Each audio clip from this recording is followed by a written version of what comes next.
Good morning, everyone. It is always a great joy to share this Sunday morning with you. Today, you can see myself. I'm in ginger there. Today, we'll begin our gathering by watching a short animated video clip.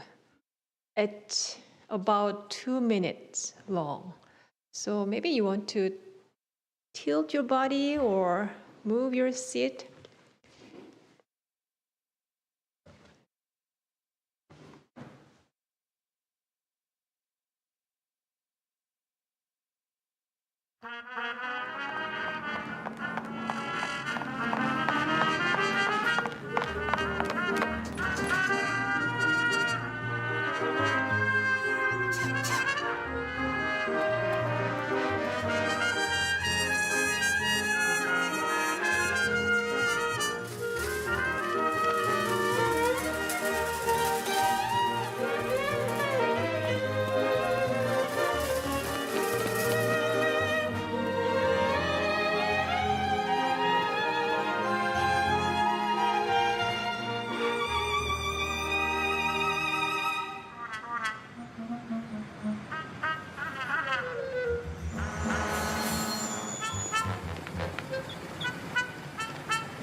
You chuckled. It worked, yes. Now,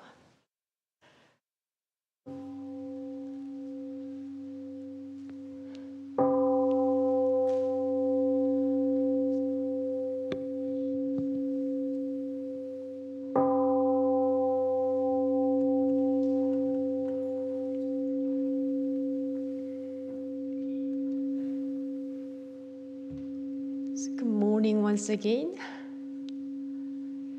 What we just saw is a simple example of self-transformation when we begin to look beyond ourselves, notice the needs of others, and respond with care. This morning we gather to celebrate Self-Transformation Day, which commemorates a foundational moment in Won Buddhism and the spirit of selfless dedication it represents. So what is Self-Transformation Day really about? Let me briefly share some of the history behind it in Won Buddhism. As now many of you are aware of, Won Buddhism began in 1916 with the great enlightenment of Master Sotaesan, our founding teacher. In the early days of the movement, Master Sotaesan had 9 founding disciples. In 1919, under Sotaesan's guidance, these 9 disciples offered deeply sincere prayers not just for themselves, but for the well-being of all people and for the world. This reflects the spirit of altruism in our tradition, turning our prayers, our hearts, and our actions towards the peace and happiness of others. Whether you are a member or not, whether you have practiced for many years or are completely new, we all share this capacity for selflessness and compassion. In Won Buddhism, we understand this as something that arises from our true nature, which symbolizes the circle image up here. We can transform a self-centered mind into a more open and compassionate heart. We can set aside some of our own comfort to make room for someone else in need. And in these simple ways, we can practice the spirit of altruism in our everyday lives.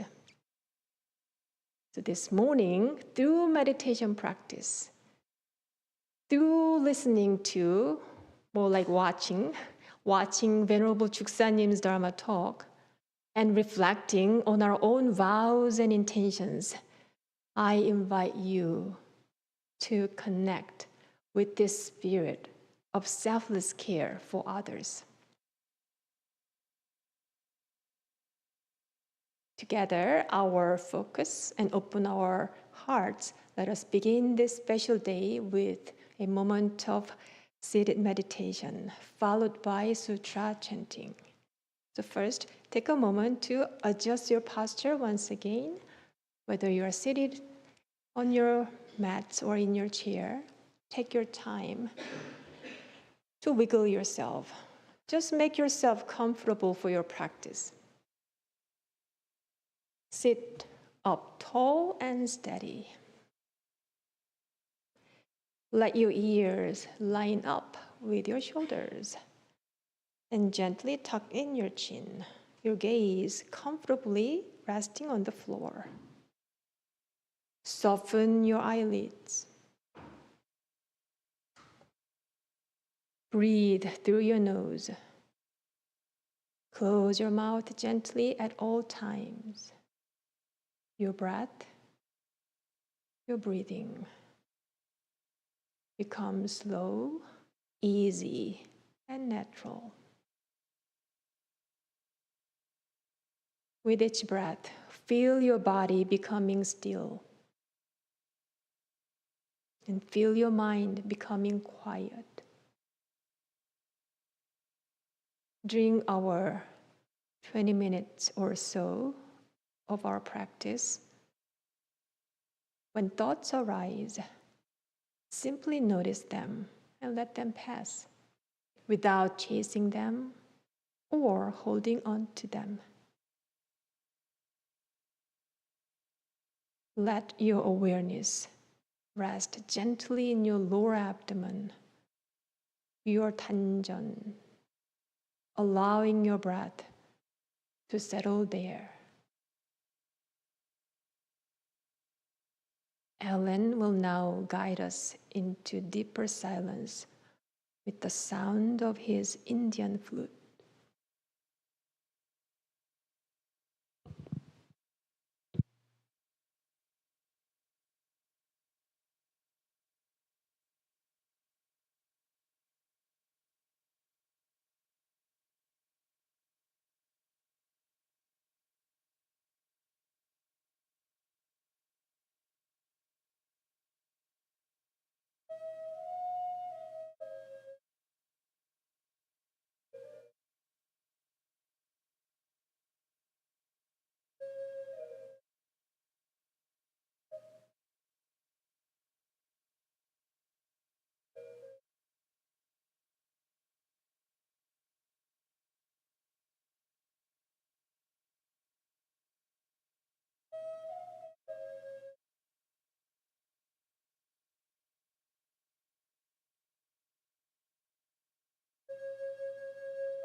Our meditation continues in the form of sutra chanting, page 7. Page 7, 일원상 서원문.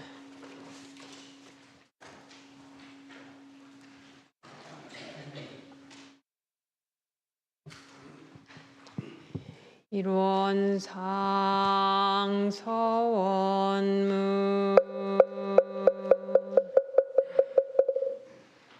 일원은 언어두단의 입정 저희요 유무주월의 생사문인 전지부모동 고법률의 본원이요 제불조 사범부 중생의 성품 능이 성유상하고 능이 성무상하여 유상으로 상주불멸로여여 자연하여 무량세계를 전개하여 고무상으로 우주의 성주괴공과 만물의 생로병사와 사생의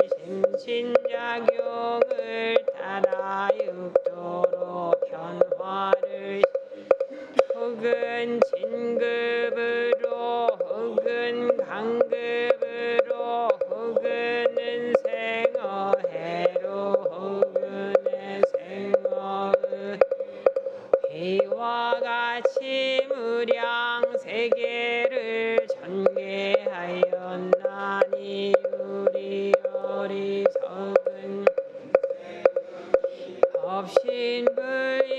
법신불일원상을 제받아서 심신을 원만하게 수호하는 공부를 하며 사리를 원만하게 하는 공부를 하며 또는 심신을 원만하게 사용하는 공부를 지성으로 급이 되고 은혜는 입을지언정 강급이 되고 해독은 입지 아니하기로서 일원의 위력 어토록까지 서원하고 일원의 재성에 합하도록까지 서원함. Page 5. Heart Sutra. The Bodhisattva of great compassion when deeply practicing Prajnaparamita realized that all five aggregates are empty and thus speak free from all suffering and distress. So Shariputra form does not differ from emptiness. Does not differ from form. Form is emptiness. Emptiness is form. The same is true of sensations, perceptions, impulses, and Shariputra, all dharmas are empty. They do not appear or disappear, are not tainted or pure, do not increase or emptiness, no form, no sensations, no perceptions, no impulses, no consciousness, no eyes, no ears, no nose, no tongue, no body, no mind, form, no sound, no smell, no taste, no touch, no object of mind, no arm, no ear, no tongue, body. No ignorance, no extinction of ignorance, no old no suffering, no cause of suffering, cessation of suffering, no path, no wisdom, no attainment, with nothing to attain. Bodhisattva relies on prajna paramita, therefore the mind has no hindrance. Without hindrance, no fears exist. Free from delusion, one dwells in nirvana. O Buddhas of the past, present, and future rely on prajna paramita and attain supreme enlightenment. Therefore, prajna paramita is great mantra, is the great enlightening mantra, is the unsurpassed and unequaled mantra, which is able to eliminate suffering. This is Srila also proclaimed Prajna Paramita mantra, which says gone, gone, gone, beyond, far beyond, now awaken, gate, gate, para, para samgate, buddhisvaha, gate, gate, para, para samgate, buddhisvaha, gate, gate, para, gate, para samgate, buddhisvaha.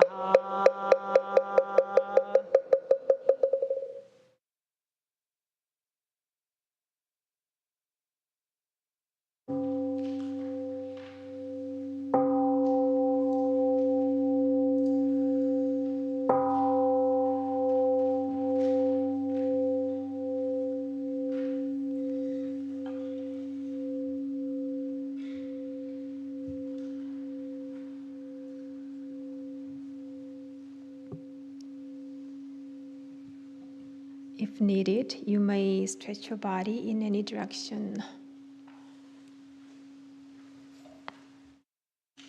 Loosen your neck, your shoulders, and your head.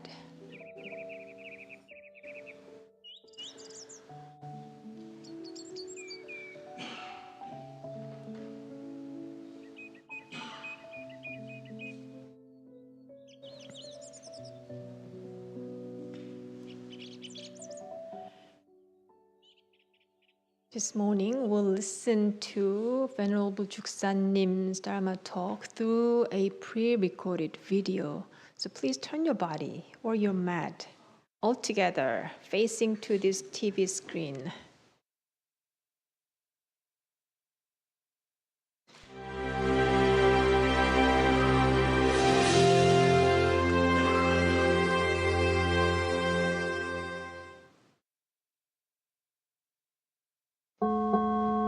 Palms together. Welcome, everyone. Today is Dharma Authentication Day, or Self-Transformation Day, one of the most important days in Won Buddhism. The Founding Master chose 9 sincere and faithful disciples from among more than 40 followers. Together they offered prayers and received authentication from the Dharma realm. This is a very important event in the history of our order. Their one great vow was to save all sentient beings. Through that vow and their prayers, the 9 disciples became one in mind. Today I would like to talk about vows and the power of vows. In the early days of Won Buddhism, the Founding Master had a conversation with O Chang Gun. Looking outside at the flowers in bloom, perhaps at a pear tree, the Founding Master asked him a question. In a pear tree, what are substance and function? O replied, the roots are the substance, and the branches and leaves are its function. The Founding Master asked again, what happens when autumn comes and the leaves fall?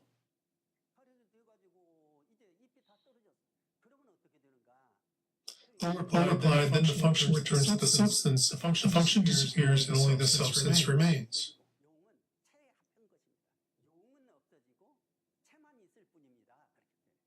The founding master asked another question. That may be so for plants, but what about a human being? The mountain monk Kim Sung Yan recently passed into nirvana. What would be his substance, and what would be his function?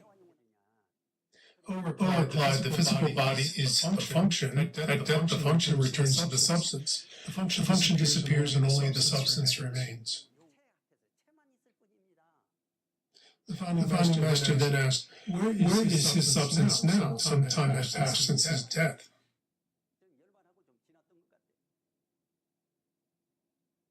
O answered, he is now in the womb. In other words, he had entered the womb and was preparing to be reborn.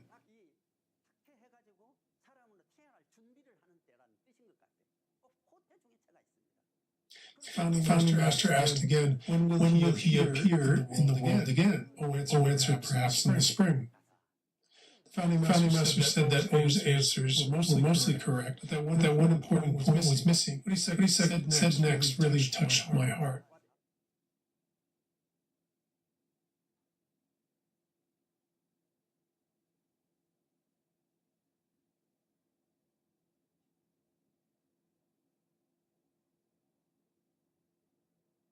This means that if we lead this life with a clear vow and a focused mind, that vow gives us the life force to return.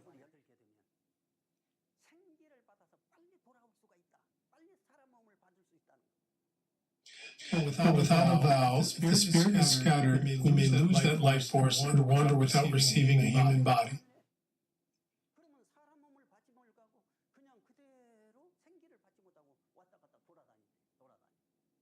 The founding master went so far as to call this the Vici hell. Hearing this, I realized just how important our vows and their power are. Our vows give life and energy to us. They enable us to grow and move forward. What happens if we have no vow? That is why we must remember and renew our vows every day.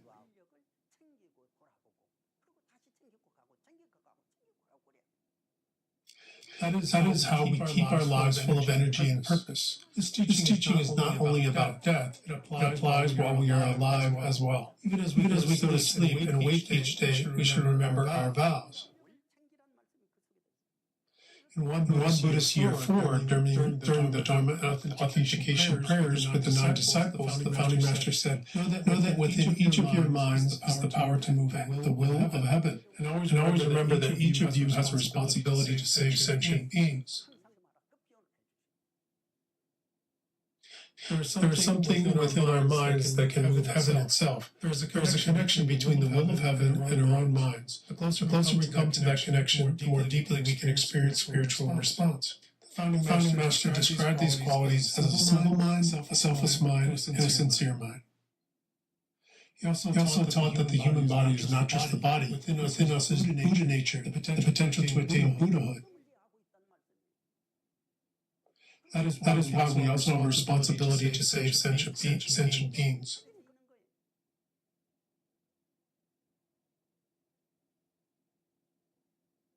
Vows and the power of vows are essential for every practitioner. A vow is like a new shoot growing from a root, and a vow must grow together with faith. Faith is the root of our vows. That is why Buddhism speaks of the root of faith. For a plant to grow, its roots must be strong and well nourished. In the same way, our vows need strong roots of faith.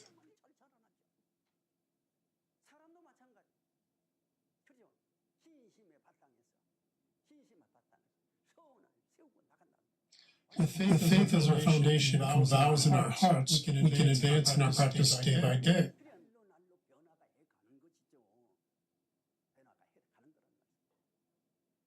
In Buddhism, the great vows of a practitioner are expressed as the 4 great vows. The first is, sentient beings are numberless, we vow to save them all.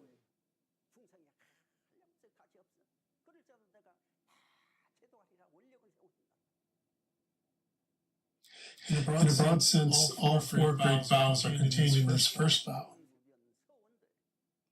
And where does that vow begin? It begins with ourselves. So we must first remove. The second vow says, delusions are endless. We vow to eliminate them all. Our practice begins right there. Founding Master said about Sona meditation. Sona is a practice that leads to the achievement of freedom of mind through gaining awakening to one's own nature, which is originally free from discrimination or attachment. Our practice begins by letting go of discrimination and attachment. Our minds are filled with worries and distracting thoughts. How can we truly practice? Practice begins by letting go of our delusions. The next vow is teachings are infinite. We vow to learn them. We vow to learn the countless Dharma teachings and reading and studying them again and again. If we receive the Dharma with faith, study it, and put it into practice, how can we fail to awaken?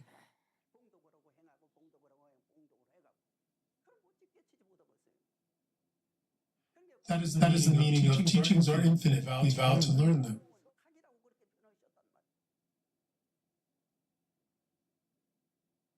Long ago in China, there was a man named Zhang Liang. He met an old man named Huang Xigong who gave him a book called Shu Shu. It is said that he read that book 100,000 times. Through such persistent study, his wisdom opened and he gained great insight. Eventually, Zhang Liang helped Emperor Guazhu of Han unify the empire.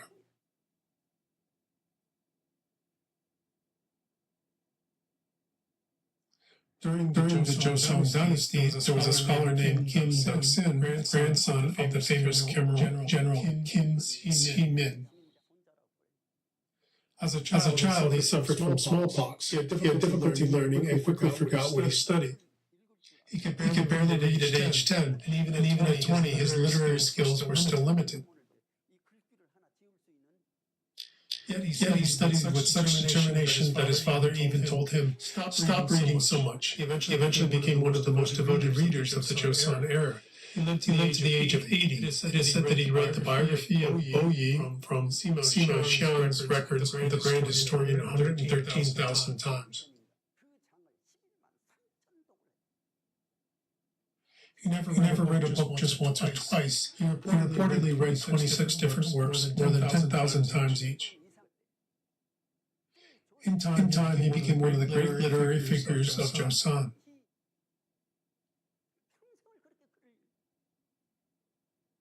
The last of the four great vows is supreme enlightenment is inconceivable. We vow to attain it.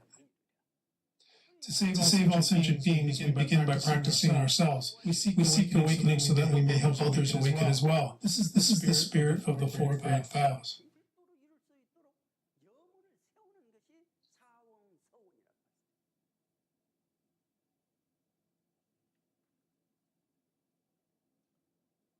If we continue steadily with a strong vow, we will surely make progress in our practice.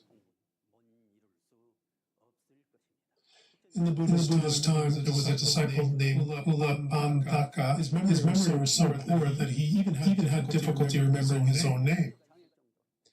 Whenever he tried to memorize, he quickly forgot. He became deeply discouraged. He told the Buddha, "My memory is so poor, I cannot remember or understand the teachings. I don't think I can practice properly. Perhaps I should go home." The Buddha told him, "Do not worry." He gave him a broom and a cloth and told him, "Keep sweeping and wiping. Say to yourself, sweep it, clean it."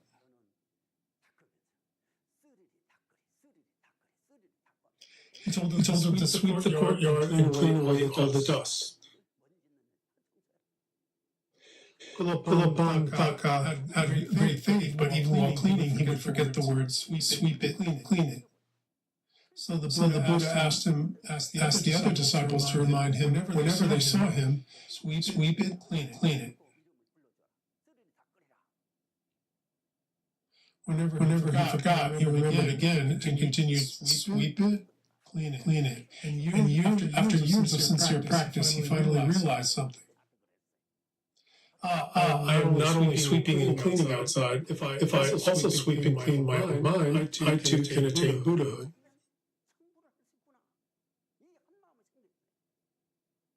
From then on, whenever he swept and cleaned outside, he also looked within and cleaned his own mind. It is said that he eventually attained arhatship. As the founding master said, what matters is not whether we are intelligent or not, or whether we are highly educated or not. With a strong vow and sincere effort, there is nothing we cannot accomplish. This is why the word vow has a special meaning in Buddhism. In everyday life, we speak of goals or objectives. In Buddhism, we speak of vows and the power of vows. Won Buddhism places great importance on making and sustaining our vows. The Chinese characters for Shengwan, vow, mean to pledge. Pledge means to keep the same commitment throughout the three times, past, present, and future. An aspiration means a heart vast enough to fill the universe. This is the spirit of a great vow. For a practitioner, vows are like a compass guiding our lives. Through our vows, we must continue to expand our awareness. So whenever we offer our morning and evening prayers, we should always include a prayer for the liberation of all living beings. As we continue to pray this way, our awareness naturally expands, and so does our life. As individuals, we may not seem very significant, but at the deepest level, the universe and I are not too. If we continually renew our sincere vow to save all sentient beings, our minds will deepen, and so will our power of Son.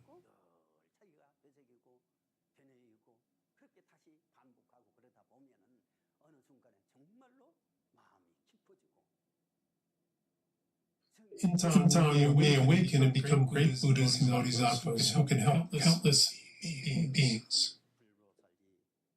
On this Dharma Purification Day, I hope we can all reflect on our vows, renew them, and strengthen them once again. Thank you very much.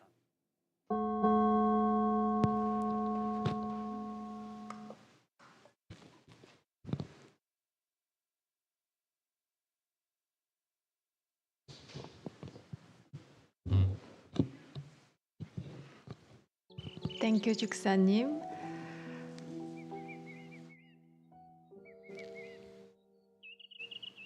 So, did you get that message from this video?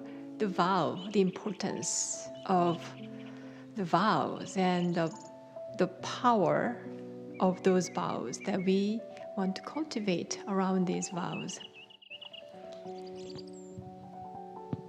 So while I'm watching the video clip, which I've been watching a few times now, I was like thinking, I wish you can speak Korean and understand all this in original language from him. So he conveys his energy through this talk actually when he speaks in Korean. But until then, we'll keep trying like this or that. But this time we added this dubbing voice, right? Can you recognize the voice? Yes, he's not here. Why?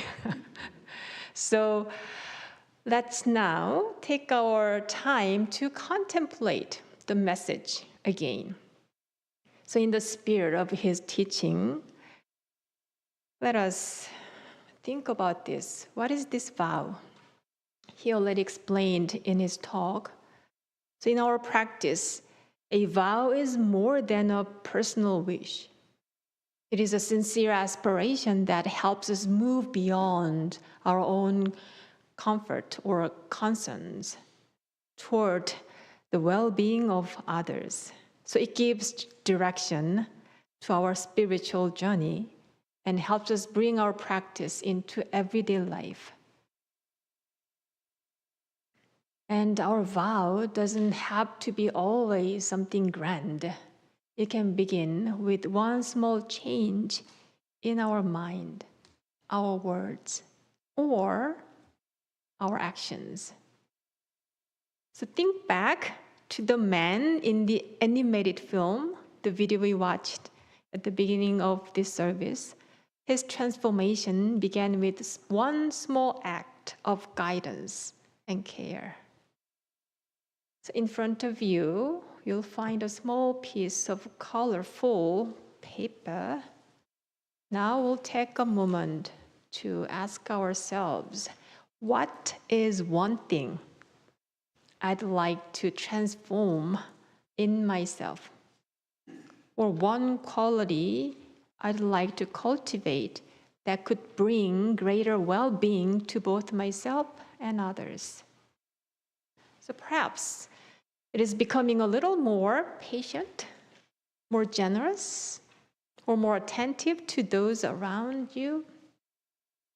When something comes to mind, write down a word, a phrase, or a sentence on your paper.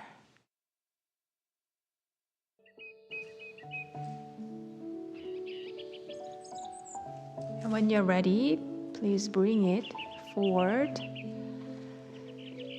and tie it on our wishing tree placed in front of this altar. So please take your time to listen inward and allow a small vow to arise from your heart.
Thank you so much for adding those colors with your wishes in it on our wishing tree. It has transformed now, right?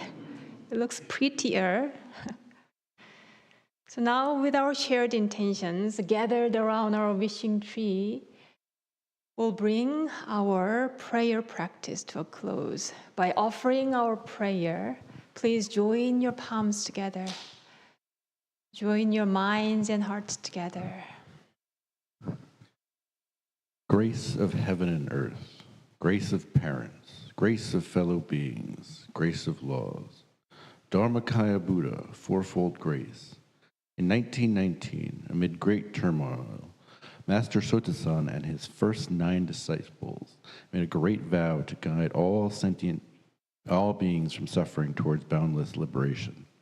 Today, as we commemorate Self-Transformation Day, we gather with gratitude and reverence to embody the following spirit of Won Buddhism: wholehearted dedication and vow to liberation of all sentient beings from suffering.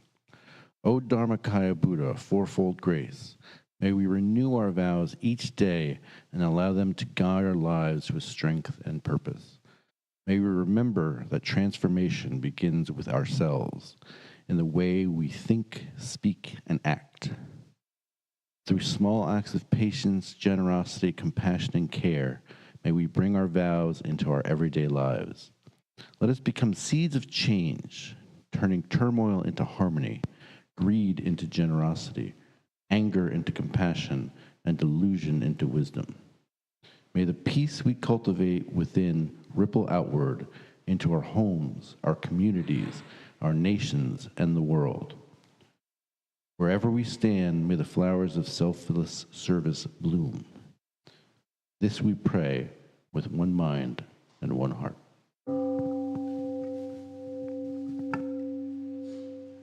Page 3. 전지연기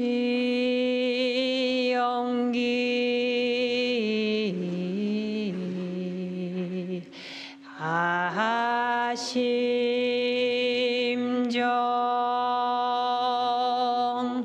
만사여의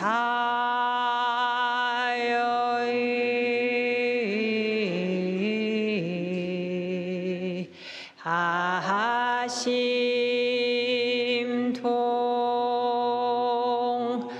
천지여아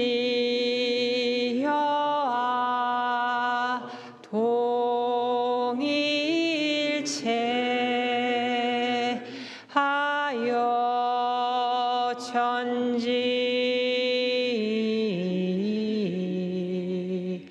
아심정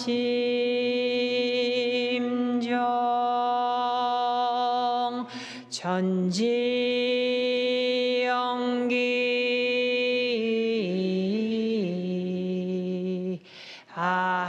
아심정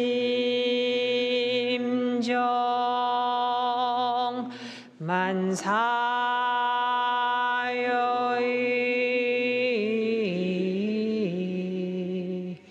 아심통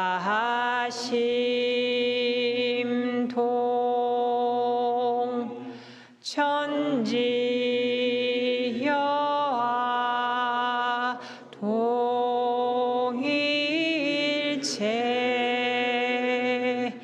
하여 천지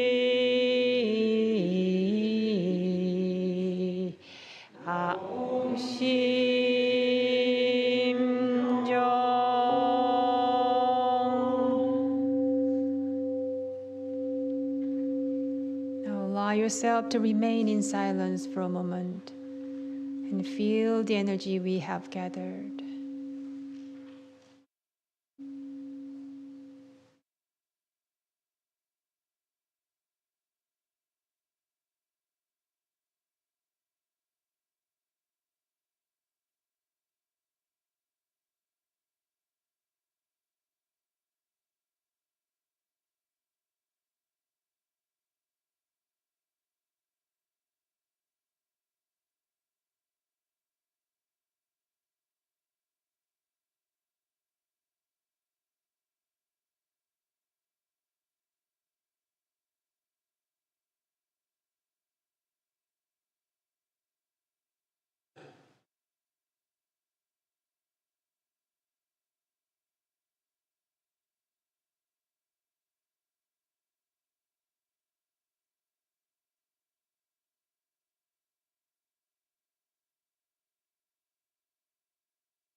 Thank you for bringing your minds and hearts together in this practice.